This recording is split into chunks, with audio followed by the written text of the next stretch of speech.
Hello everyone, मैं doctor PC Phulara. आज इस वीडियो लेक्चर में आप लोगों को किसी भी इलेक्ट्रिक डायपोल से हम इलेक्ट्रिक फील्ड किसी एक जनरल पॉइंट पर कहीं पर भी हम किस प्रकार से फाइंड आउट करेंगे। पिछले वीडियो में मैंने आप लोगों को जो है इसके दो स्पेशल केसेस बताए थे।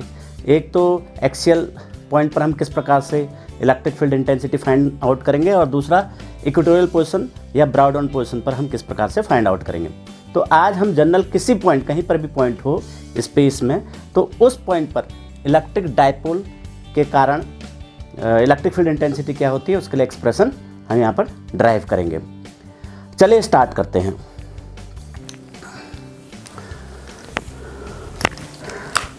Electric field due to electric dipole at any point. Suppose ये हमारा कोई इलेक्ट्रिक डायपोल है। अब यहाँ पर हम क्या वेक्टर मेथड का यूज करेंगे, क्योंकि यहाँ पर इलेक्ट्रिक फील्ड 3 डायमेंशन है। कहीं पर भी स्पेस में हम किसी भी पॉइंट पर निकाल रहे हैं तो वेक्टर अप्रोच इजी होता है 3 डायमेंशन में। तो ये सपोज हमारा कोई डायपोल है, ये -q चार्ज है इस पर, ये +q चार्ज है, ये इसकी लेंथ जो है 2l है। अब यहाँ पर इसके सेंटर से कहीं पर भी एक पॉइंट हमने ले लिया। ये इस पॉइंट की जो डिस्टेंस है ये कितनी r है। हम क्या करते हैं अपनी कन्वीनियंस के लिए इसको हम ओरिजिन मान लेते हैं। ये हमारा ये ओरिजिन हो जाएगा। इसके पोलर कोऑर्डिनेट क्या हो जाएंगे फिर r और थीटा हो जाएंगे। ये डिस्टेंस r हो जाएगी और ये थीटा हो जाएगी।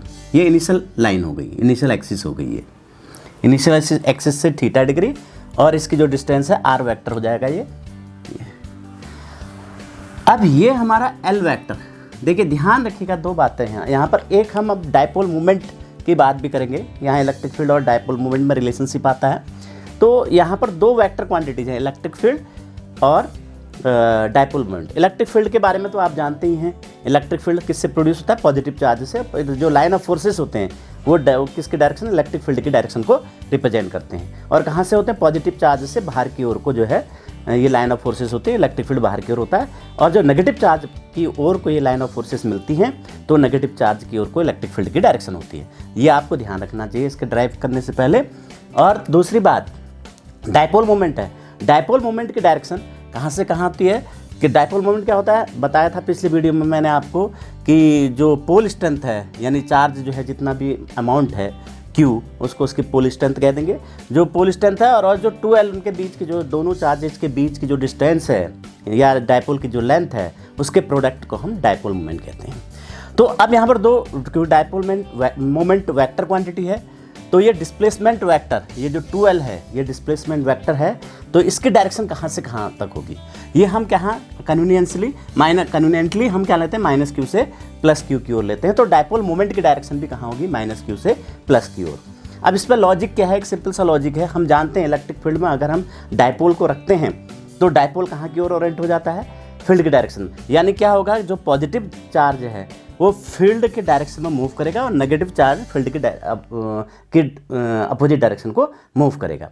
यहाँ पर है जैसे ये इलेक्ट्रिक फील्ड है, हमने बना दिया, हमने कोई डायपोल रख दिया, ये +q हो गया और ये -q हो गया। तो ये -q यहाँ आ जाएगा, -q और +q ये सीधा ये हो जाएगा। इसको हम ये अपनी स्टेबिलिटी क्या होगी, इसकी स्टेबल पोजीशन क्या होगा, ये ऐसे ओरिएंटेड हो जाएगा। +q इधर हो जाएगा डिस्प्लेसमेंट और -q ये हो गया। तो नेट डिस्प्लेसमेंट +q, क्योंकि हम जो डिस्प्लेसमेंट निकालते हैं तो किससे हम डिफाइन करते हैं, टेस्ट जो चार्ज होता है हमारा इलेक्ट्रिक फील्ड में वो पॉजिटिव चार्ज होता है, उसकी हम मूवमेंट जो लाइन ऑफ फोर्सेस वगैरह हम निकालते हैं सब +q जो टेस्ट चार्ज है उसके पाथ्स, उसकी ट्रेजेक्ट्री, उसके आधार पर हम जो है डिस्प्लेसमेंट निकालते हैं। तो डिस्प्ले +q कहाँ की ओर, इधर को डिस्प्लेस हुआ है तो -q से +q की ओर को इसका हम डिस्प्लेसमेंट वेक्टर लेते हैं। तो -q से +q की ओर इसकी डायरेक्शन होगी 2l की।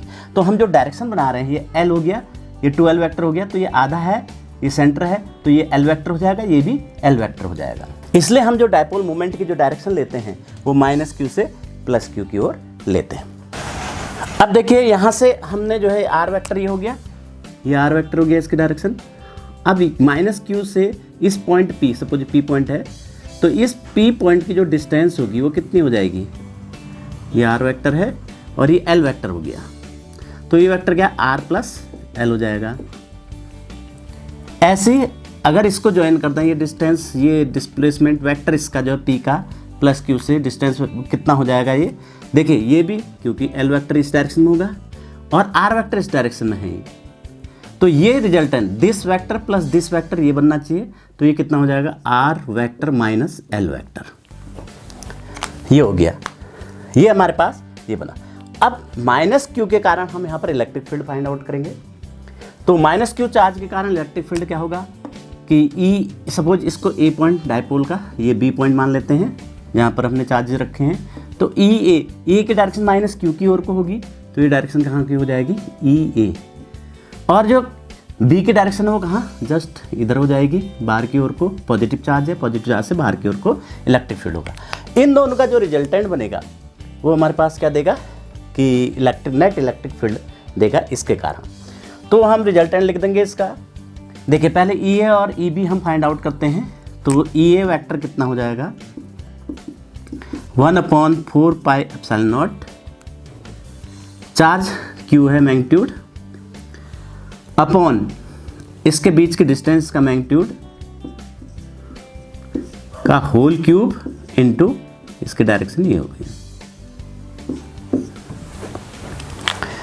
ये हो जाएगी r plus L vector.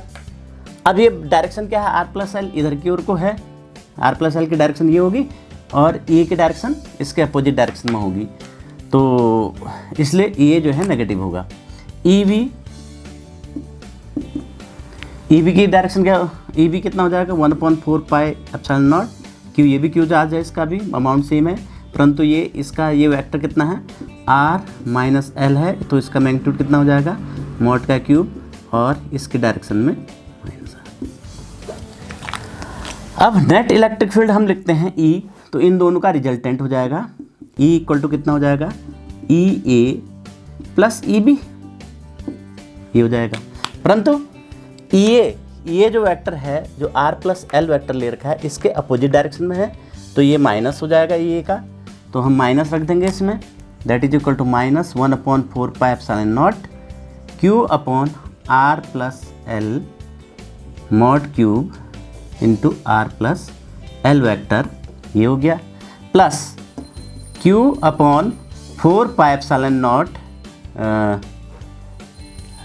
1/4 pi epsilon naught Q upon r minus L के मॉड का क्यूब हो जाएगा r माइनस एल हो जाएगा, ये हो गया r माइनस एल। अब देखिए इसमें Q upon 4 pi epsilon naught, Q upon 4 pi epsilon not common है, तो इसको हम बाहर ले लेते हैं, तो ये आ जाएगा Q upon 4 pi epsilon not r plus L upon r plus L minus पहले लिख देते हैं प्लस वाले को, माइनस मॉड का क्यूब, फिर ये वाला पहले लिख दिया हमने प्लस का है, minus r plus L upon r plus L का मॉड का होल क्यूब, ये हो गया हमारे पास। अब इसकी वैल्यू फाइंड आउट कर लेते हैं, इसकी वैल्यू फाइंड आउट करते हैं, यहाँ सब्स्टिट्यूट कर देते हैं, तो क्या आएगा देखिए, पहले मैं इसको फाइंड आउट कर रहा हूँ r माइनस एल का होल क्यूब, यहाँ पर फाइंड आउट कर लेते हैं r माइनस एल का 1 upon r minus L mod cube, इसको क्या लिख सकता हूँ मैं 1 अपॉन, देखिए इसको थोड़ा सा हम, क्योंकि इसको सॉल्व तभी कर पाएंगे हम जब ये स्केलर क्वांटिटी में हो, ये सब वेक्टर में है मॉड, इसको आगे फर्दर सॉल्व करने के लिए पहले इसको स्केलर में बदल देंगे, तो हम क्या करते हैं इसका स्क्वायर कर देते हैं, इसका इसी के साथ डॉट ले लेते हैं और उसका अंडर रूट भी कर देते हैं, तो क्या हो जाएगा, ये हो जाएगा r माइनस एल का स्क्वायर, इसका मतलब क्या हुआ वेक्टर a का स्क्वायर का मतलब क्या हुआ, जैसे वेक्टर a का स्क्वायर है इसका मतलब क्या हुआ a डॉट a, यानी a के मैग्नीट्यूड का स्क्वायर हो गया ये हुआ, तो सेम इसका मतलब यही हुआ, तो a स्क्वायर इसको सॉल्व करना फिर आसान है, तो अब क्या करते हैं हम इसको यहाँ पर पावर में कितना बच जाएगा फिर 3/2, ये हमने स्क्वायर किया तो स्क्वायर रूट भी लेना पड़ेगा हमको जो है मॉडिफाई करना। अब यहाँ पर क्या बनेगा ये, इसको हम सॉल्व कर देते हैं अंदर वाली क्वांटिटी को, that is equal to 1 upon r minus L का होल स्क्वायर का मतलब क्या हुआ r minus L dot r minus L, तो r minus L dot r minus L कर देते हैं, r minus L dot r minus L और का होल 3/2 ये हो गया। अब इसको जो है हम क्या लिख सकते हैं, r डॉट r स्क्वायर हो गया, माइनस माइनस सी प्लस हो जाएगा, l डॉट l स्क्वायर हो गया। r जो है वेक्टर r का मैग्नीट्यूड है और l जो है l वेक्टर का मैग्नीट्यूड है। तो फिर माइनस l डॉट r और r डॉट l दोनों माइनस के हैं और स्केलर प्रोडक्ट क्या होता है, कम्यूट करता है, तो r डॉट l equal to l dot r। तो यहाँ पर हम लिख सकते हैं twice l dot r whole 3/2। अब इसमें से हम जो है r स्क्वायर कॉमन ले लेते हैं, r स्क्वायर कॉमन ले लेते हैं तो बचेगा 1/r स्क्वायर, इस किनारे को जा रहा है यहाँ लिख देते हैं 1/r square 1 plus L square upon R square या एल माइनस 2 पूरा एक साथ लिख देते हैं, L dot R upon R square हो जाएगा ये होल 3/2। अब क्या करते हैं, इसको हम पावर में ले जाते हैं, ऊपर ले जाते हैं, माइनस हो जाएगा, नेगेटिव हो जाएगी पावर, तो ये हमारा बचेगा 1 अपॉन आर क्यूब होगा, है आर क्यूब हो गया, ये बचेगा आर क्यूब, ऊपर ये 1 प्लस एल स्क्वायर,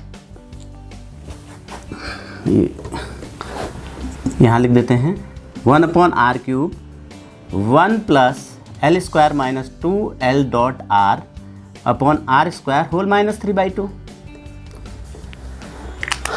अब डायपोल में हम जानते हैं कि जो ये एल स्क्वायर वाली क्वांटिटी है बहुत छोटी होती है, एल जो है आर से बहुत छोटा है, तो हम क्या कर सकते हैं, इसका बाइनोमियल एक्सपेंशन कर सकते हैं। तो इसका बाइनोमियल एक्सपेंशन करेंगे, यहाँ के बाद यहाँ लिख रहे हैं हम, तो बाइनोमियल एक्सपेंशन करेंगे तो 1 अपॉन आर माइनस एल का होल क्यूब, ये किसके बराबर हो गया, 1 अपॉन आर क्यूब, तो 1 minus 3/2 L square minus 2 L dot R upon R square plus dot dot dot, इसका फिर स्क्वायर हो जाएगा n into N minus 1 plus into इसका स्क्वायर हो जाएगा। तो हाई टर्म में लिख नहीं रहा हूँ। अब ये क्या बनेगा हमारे पास, देखिए इसमें दो टर्म है, एक एल स्क्वायर, इसका हम अलग अलग करते हैं टर्म्स को, दो टर्म्स को, तो L square upon R square, this upon R square. L square upon R square बहुत छोटा टर्म होगा, उसको भी हमने नेगलेक्ट कर दिया क्योंकि एल आर से बहुत छोटा है, तो ये बनेगा 1 अपॉन आर क्यूब 1 माइनस, देखो ये L square upon R square मैंने नेगलेक्ट है, माइनस माइनस प्लस हो जाएगा, 2 से 2 कैंसिल हो जाएगा, 3 L dot R upon R square. ये हमारे पास ये मिलेगा, ये इसकी वैल्यू आ गई 1 अपॉन आर माइनस एल का होल क्यूब। ऐसी ये हम करते हैं आर प्लस एल का, सिमिलरली मैं लिख रहा हूँ यहाँ पर आर प्लस एल के मॉड का cube equal to 1 upon R cube, ये तो आएगा ही आएगा। देखिए यहाँ प्लस है तो यहाँ प्लस हो जाएगा, यहाँ प्लस प्लस, यहाँ पर प्लस प्लस प्लस, और इसके बाद यहाँ पर देखिए ये माइनस हो जाएगा। एक मिनट, ठीक है क्या हमने ठीक हो गया, यहाँ पर क्या हो जाएगा, प्लस हो जाएगा, और यहाँ पर प्लस हो जाएगा तो ये कैंसिल हो जाएगा, ये वाला तो एल स्क्वायर नेगलेक्ट कर देंगे, माइनस हो जाएगा यहाँ पर माइनस आ जाएगा, तो 1 minus 3 L dot R upon R square. Same ये माइनस का माइनस ही रहेगा, सिर्फ यहाँ पर प्लस हो जाएगा, एल डॉट आर जहाँ पर है वो प्लस है, देखो यहाँ पर प्लस, एल डॉट आर जाके जगह प्लस प्लस, और फिर यहाँ पर प्लस, और जब माइनस से मल्टीप्लाइड हो जाएगा तो ये माइनस हो जाएगा, यहाँ लिख दिया मैंने। तो अब ये दो वैल्यू हम कहाँ सब्स्टिट्यूट कर देते हैं, इसमें सब्स्टिट्यूट कर देते हैं, तो हमको क्या मिलेगा, देखिए E equal to Q upon 4πε0 R minus L upon this, यानी पहले ये वैल्यू रख देते हैं हम, आर माइनस एल से इंटू करना है, तो आर माइनस एल इंटू ये वाली क्वांटिटी आ जाएगी 1 plus 3 L dot R upon R square upon इसके अपॉन में आर क्यूब है, तो ये इसकी जगह आर क्यूब हो जाएगा। पहला टर्म ये हो गया। दूसरा टर्म आर प्लस एल का होल क्यूब, ये रख देंगे इसकी जगह पर, R plus L into this. देखिए यहाँ से फिर माइनस इसकी जगह पर रख देते हैं, तो R plus L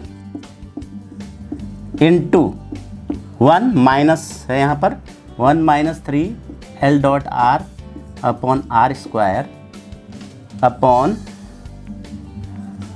R cube, ये हो जाएगा R प्लस L और इसकी जगह 1 अपॉन R क्यूब ये रख दिया, दिस अपॉन R क्यूब, ये हमारे पास आ गया। अब इसमें क्या कर सकते हैं, देखिए R क्यूब एलसीएम हो जाएगा E equal to Q upon 4 pi epsilon nought. देखिए इसको R माइनस L से हमने इसको मल्टीप्लाइड किया, R माइनस L हो गया, फिर R माइनस L से इसको मल्टीप्लाइड करेंगे। देखिए एक तो R इंटू दिस हो जाएगा, देखिए मैं लिख रहा हूँ डायरेक्ट, ध्यान से देखिए R इंटू ये वाली क्वांटिटी, देखो R माइनस L से इस 1 को हमने पूरा मल्टीप्लाइड कर दिया, ये आ गया। अब इस वाले से इसको मल्टीप्लाइड कर रहे हैं, पहले इसको R से मल्टीप्लाइड कर रहे हैं, तो प्लस का 3L dot R into R vector upon R square, ये फिर ये L से मल्टीप्लाइड होगा, माइनस L 3L डॉट, इसका मैग्नीट्यूड लेंगे तो L स्क्वायर आ जाएगा इसमें, L square upon R square क्या होगा, बहुत छोटी क्वांटिटी होगी, तो इसलिए हमने इसको नेगलेक्ट कर दिया। ऐसे ही यहाँ पर भी R प्लस L से हमने इसको मल्टीप्लाइड किया, माइनस बाहर से है तो माइनस R माइनस L हो जाएगा ये। अब इसको मल्टीप्लाइड करेंगे, माइनस तो माइनस माइनस प्लस हो गया ये, इससे मल्टीप्लाइड करेंगे पहले तो plus 3L dot R into R vector upon R cube. और देखिए अब जैसे हम इसको माइनस इससे मल्टीप्लाइड करेंगे, minus minus plus L into this ही आ जाएगा, तो L स्क्वायर इसका मैग्नीट्यूड निकालेंगे, L square upon R square आएगा इसमें, L अपॉन R बहुत छोटा है 1 से, तो हम इसको क्या कर सकते हैं, नेगलेक्ट कर सकते हैं। तो ये हमारे पास ये बचा R square, sorry whole upon कितना है R क्यूब, ये आ गया। अब यहाँ पर देखिए कि ये जो R है, ये R हमारा कैंसिल आउट हो गया, एक पॉजिटिव का नेगेटिव का है, तो माइनस 12 बचा हमारे पास और ये बच गया। तो E equal to 1 upon 4 pi epsilon nought, ये 336 हो गया, 6L dot R vector upon ये R square R cube, R5 हो गया, R5 हो गया, ये दोनों हो गए हमारे टर्म, ये भी हो गया, ये भी हो गया। अब बच गया माइनस 12, तो minus 2L upon R cube, इतना आ गया इसको सॉल्व करके। अब Q को भी अंदर मल्टीप्लाइड कर देते, देखिए 2LQ क्या बनेगा हमारे पास, P dipole moment, P vector. देखिए E equal to 1/4 pi epsilon 0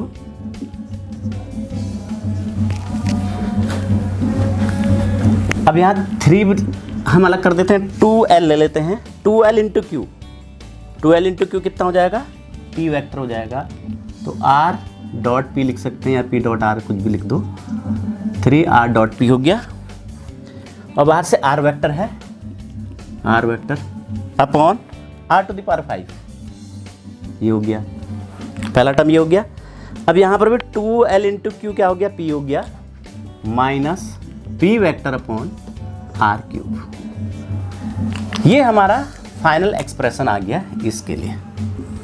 ये इलेक्ट्रिक फील्ड जो है P पॉइंट पर किसके कारण, इस डायपोल के कारण, 12 लेंथ का डायपोल है, ठीक है, इसमें 2 पॉइंट चार्जेज हैं, एक पर माइनस क्यू है, एक पर प्लस क्यू, तो ये है। और P डायपोल मोमेंट है, जहाँ पर P क्या है, डायपोल मोमेंट है, ये कितना हो जाएगा, 2LQ, Q इंटू 2L की direction 2L displacement vector, minus Q से प्लस क्यू की ओर को, इसकी डायरेक्शन होगी माइनस क्यू से प्लस क्यू की ओर। तो यह है। अब इसमें कंडीशन जो हमने पिछली वीडियो में हमने स्पेशल केस निकालते हैं एक्सिस ऑन पोजीशन और इक्वेटोरियल पोजीशन पर, तो हम क्या करते हैं, एक्सिस पॉइंट पर निकालते हैं।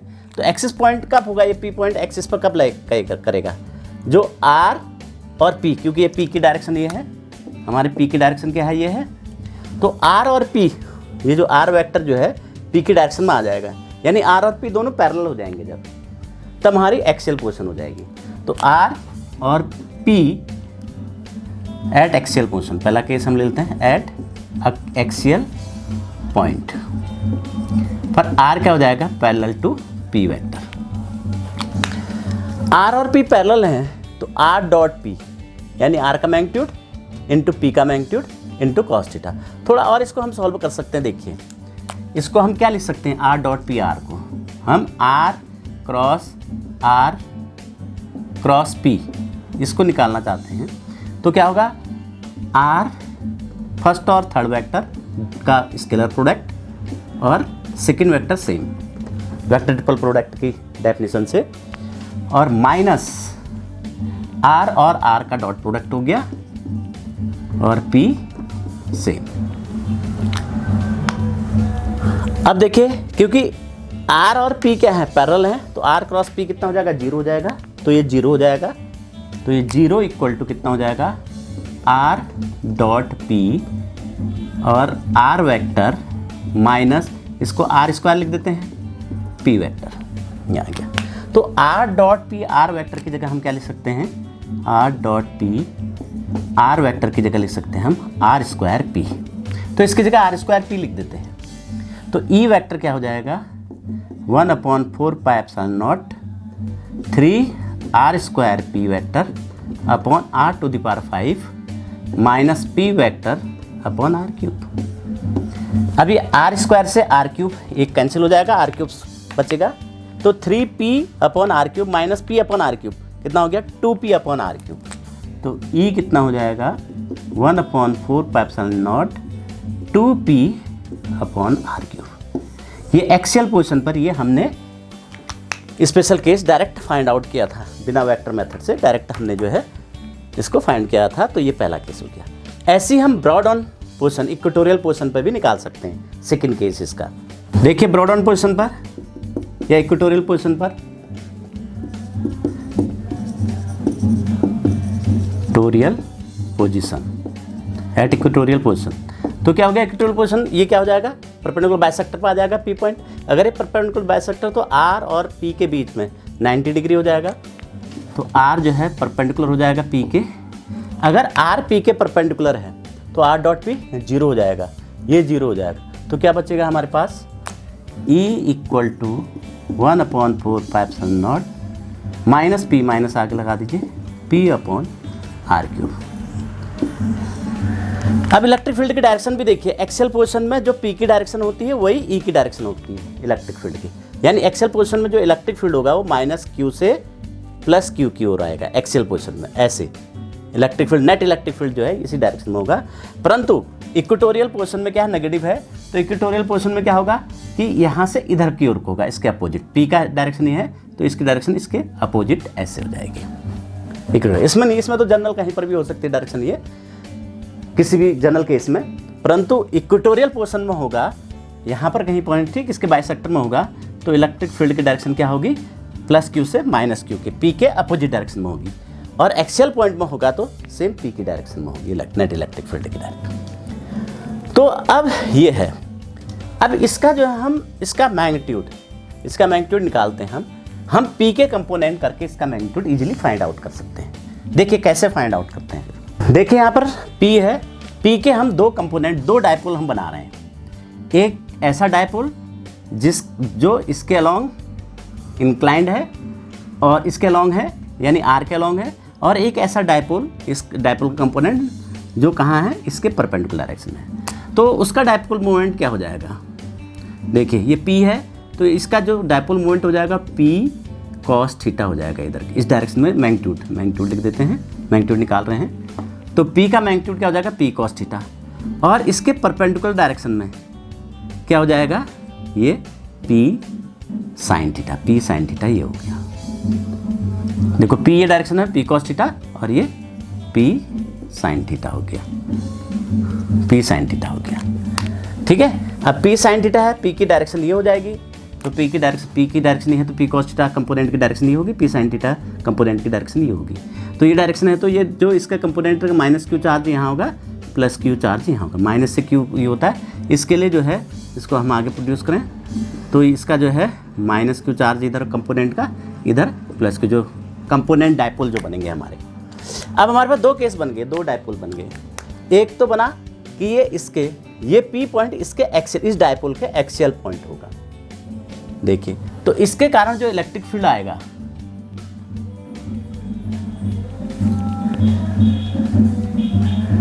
इसको मिटा देते हैं, ये कंफ्यूज कर रहे हैं। ये हो गया, ये हो गया,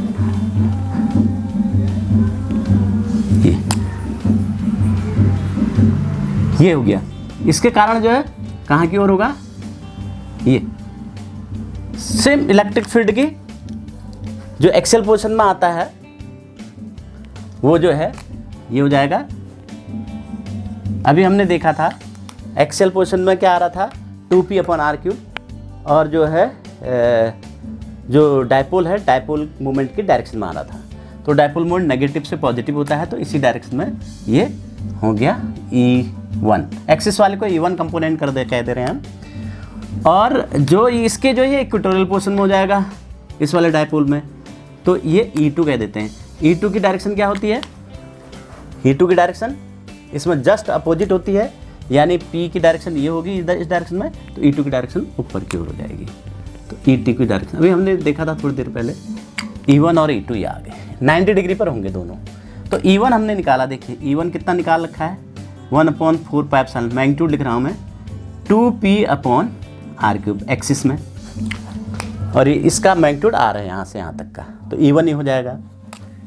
दूसरा E2 हमने निकाला था ब्रॉड इक्वेटोरियल पोजीशन में, मैग्नीट्यूड 1/4πε0 p/r3, एक्सिस पर डबल होता है इक्वेटोरियल का। अच्छा, P की जगह देखो, यहाँ पर P ध्यान रखिएगा, E1 निकाला हमने, E1 क्या है, P cos थीटा है इसका, ठीक है, डायपोल मोमेंट कंपोनेंट के फॉर्म में।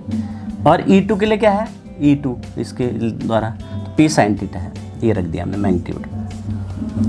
अब E जो रिजल्टेंट E निकलेगा, E क्या हो गया, क्योंकि 90 डिग्री पर है, √E1² + E2², इन दोनों का रिजल्टेंट हो जाएगा, ये रख देते हैं। तो E कितना बनेगा, E = इसका स्क्वायर, देखो P कॉमन है, r³ कॉमन है और ये कॉमन है, तो इसका स्क्वायर का फिर √ लेंगे तो यही बच जाएगा। इसको बाहर लिख देते हैं, 1+4πε p/r3, ये तो इतना ही आएगा। √ के अंदर क्या बचेगा, देखो इसका होल स्क्वायर होगा, इसमें भी होल स्क्वायर कॉमन आ जाएगा, √ के बाहर लेंगे तो क्या हो जाएगा, ये हो जाएगा। फिर यहाँ बचेगा cos थीटा, 2 cos थीटा, तो 4 cos² थीटा प्लस यहाँ कितना बचेगा, sin² थीटा, ये हो जाएगा sin² थीटा। अब इसको cos के टर्म्स में लिख देते हैं, 1 - sin² थीटा लिख दिया इसकी जगह, cos की जगह, तो 1/4πε0 p/r3, 1 - cos² थीटा रखेंगे तो ये √1 + 3 cos² थीटा हो जाएगा। तो ये एक्सप्रेशन आता है, मैग्नीट्यूड आता है इलेक्ट्रिक फील्ड का। अब देखिए इसका मैग्नीट्यूड हुआ ये इसका, तो अब देखिए यहाँ पर अगर थीटा जो है, थीटा हम जैसे एक्सियल पोजीशन में देखते हैं, थीटा 0 हो जाएगा, थीटा 0 रखेंगे, cos 0 1, तो 1 + 3 4 हो गया, 4 का √ कितना हो गया, 2p/r3, ये एक्सियल पोजीशन पर आ जाएगा। ऐसी इक्वेटोरियल पोजीशन या ब्रॉड ऑन पोजीशन पर हम देखेंगे तो उसमें क्या हो जाएगा कि यहाँ पर थीटा 90 डिग्री, cos 90 0, तो 1/4πε0 p/r3 हो जाएगा। उस केस में ये p/r3 हो जाएगा। तो इक्वेटोरियल पोजीशन आ गया, ये जनरल हमारा फॉर्म हो गया। ये कंडीशन ये है कि ये जो L है ये r डिस्टेंस से, जो r लेंथ है, पॉइंट की जो डिस्टेंस है उससे बहुत छोटा है, कंपैरेटिवली बहुत ही छोटा है। ये हमने इसमें अप्रॉक्सीमेशन लगा रखा। अगर इसे काफ़ी क्लोज पॉइंट है, ये डिस्टेंस बहुत कम है, तो इसके जो जनरल फॉर्मूले हैं वो लगेंगे मोर जनरल। परंतु ये हम जो डिस्टेंस होता है, ये जो लेंथ है जो डायपोल की डेफिनेशन में कंपैरेटिवली बहुत कम होती है r से। तो ये था, आई होप आप लोगों को ये समझ में आया होगा। यदि ये समझ में आया तो इसको लाइक करें और अधिक से अधिक इसको शेयर करें। अगर इस चैनल पर नए हैं, ये वीडियो पहली बार देख रहे हैं, तो आप इस चैनल को सब्सक्राइब करें। Thank you, bye bye.